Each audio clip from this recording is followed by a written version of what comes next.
Are you where you're supposed to be? You're going to find out in today's Keeping It Real.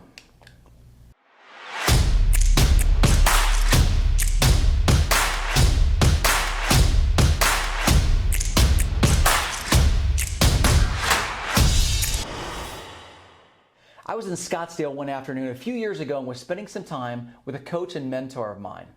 While sweating it out at the gym on a hot summer day, yes, in Scottsdale, we were both able to put everything in the world aside and engage in a very real conversation about our lives. I shared with my friend that I was struggling with some life and business decisions at the time. I was at a pivotal moment in which I was not clear as to which way to go. And for some additional context, I had just recently been a part of a technology company who hired me to help them build and prepare their company for a sale, which I did. From there, the company was sold to Zillow, and I was left with some options and new opportunities placed in front of me. While you would think this would be at the perfect time to look forward with eyes wide open, it was terrifying as I was really unclear on my next steps. It was like I was starting over again with uncertainty. Financially, I was fine, yet I was not where I wanted to be or where I believed my efforts should have taken me. As I shared this with my friend, he looked at me and said, "Troy, you're exactly where you're supposed to be, given the choices you've made." Wow, was that a zinger to hear, and it rang loud and clear. What was hard was that I believed I'd made great choices along the way and pushed myself to be comfortable in the uncomfortable, when in fact, there's more I could have done and should have done, given that I expected more. That one statement forces me to dive deeper in any decisions that I make, and my hope is that it will for you as well. Who you are today will have to fundamentally change to achieve your dreams and goals.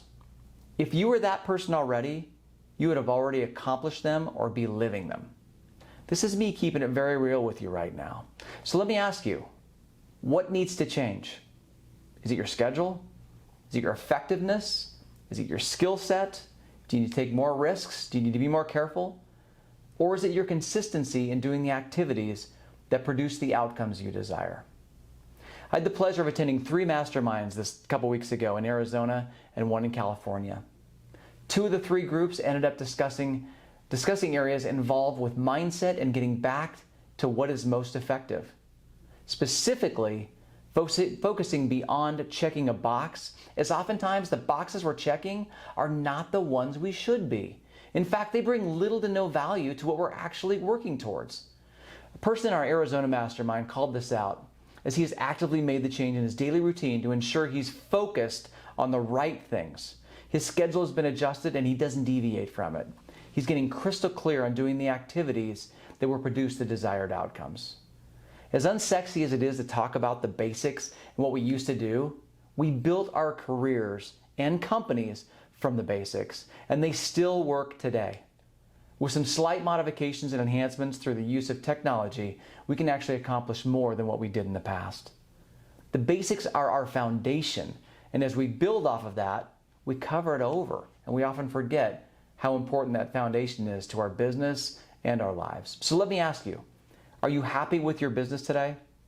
Whether you are or not, you're exactly where you're supposed to be. Here's to getting where we ultimately want to be together. Thanks for tuning in. We'll see you next week. Bye for now.